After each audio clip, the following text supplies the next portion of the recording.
तो चलिए हम शुरू करते हैं। अगला अध्याय सर्वनाम। परिभाषा: किसी संज्ञा से पूर्व पर संबंध होने पर उस संज्ञा के नाम के स्थान पर प्रयुक्त होने वाले शब्द को हम सर्वनाम कहलाते हैं।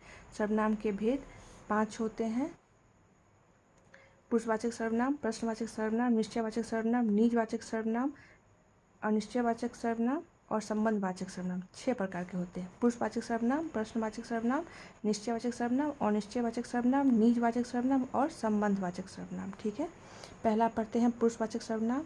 सभी मनुष्यों जीवितों के नाम के स्थान पर प्रयुक्त होने वाले सर्वनाम को हम पुरुषवाचक सर्वनाम कहते हैं।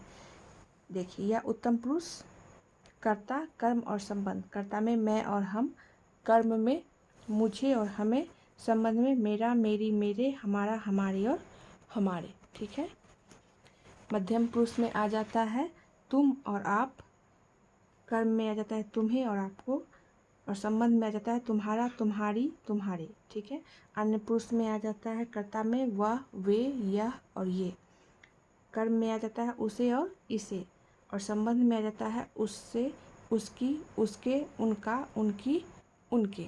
ठीक है, उदाहरण है हम सभी यहाँ हैं, मैं दिल्ली जाऊँगा, तुम मेरे साथ चलो, आप कैसे हैं। ये सभी कर्ता के स्थान पर है तो यह कर्तावाचक हो गया। ठीक है, तुम मुझे नहीं मारोगे, तुम हमें नहीं मारोगे, हम उन्हें बुला रहे हैं, हम उससे बुला रहे। यह कर्म के स्थान पर है, जैसे मुझे, हमें, उन्हें और उसे, तो यह कर्म के स्थान पर हो गया।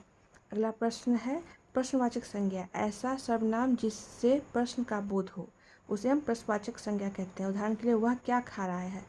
क्या खा रहा है, यह प्रश्न हो गया, यह प्रश्नवाचक संज्ञा है। दूसरा, वह किसे बुला रहा है, वह किसे बुला रहा है, यह प्रश्न हो गया, तो वह प्रश्नवाचक संज्ञा है। ठीक है, अगला है नियम।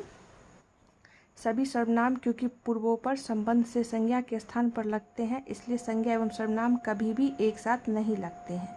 ठीक है, उदाहरण, यह कार अच्छी है, यह उनकी कार है, यह रोहित का बेटा है, वह कपड़े उसके हैं और यह मोजे उसके हैं। ठीक है, चलिए देखते हैं अगला संबंधवाचक सर्वनाम। वह सर्वनाम जिससे संबंध का बोध हो। ठीक है, संबंधवाचक सर्वनाम यानी शब्दों में जो का बोध होता है। जैसे वह जो चाहता है उसे दे दो, शब्दों के बीच में लगता है कौन चाहता है, यानी जो चाहता है। वह जो कह रहा है ध्यान से सुनो। ठीक है, अगला है वह जो खा रहा है वह ताज़ा है। ठीक है, तुम जो कह रहे हो वह झूठ है। शब्दों में जो का प्रयोग हुआ तो यह संबंधवाचक सर्वनाम हो गया। ठीक है, अगला पढ़ते हैं हम निजवाचक सर्वनाम। वह सर्वनाम जिससे निजत्व यानी स्वयं का बोध होता हो उसे हम निजवाचक सर्वनाम कहते हैं। निजवाचक सर्वनाम का ट्रिक है शब्दों में स्वयं यानी आप का बात होता हो। जैसे वह आप ही चला जाएगा, अपना काम आप ही करो, यानी स्वयं का जहाँ बोध हो वहाँ निजवाचक सर्वनाम लगेगा। अगला है निश्चयवाचक सर्वनाम। ऐसा सर्वनाम जिससे निश्चितता का बोध होता हो, जैसे कि निश्चय में ये, वे, यह, वह, यानी शब्दों में ये सारे लगे हो, समझ जाइएगा यह निश्चयवाचक सर्वनाम है। जैसे वह हमेशा, वह हमारा रिश्तेदार है। ठीक है, यह हमारे घर है, वह हमारी समस्या है। अगला है अनिश्चयवाचक सर्वनाम। ऐसे सर्वनाम जिससे किसी निश्चितता का बोध नहीं होता हो, अनिश्चितता का, जैसे कोई और कुछ। जैसे उदाहरण में, कुछ तो यहाँ चल रहा है। क्या चल रहा है, यानी कुछ चल रहा है, कोई पता नहीं है। वहाँ कोई खड़ा है, कौन खड़ा है, तो कोई खड़ा है, जिसका कोई अनिश्चितता का बोध होता हो। वे कुछ कहना चाह रहे हैं। क्या कहना चाह रहे हैं, कुछ कहना चाह रहे हैं। कोई तुम्हें बुला रहा है।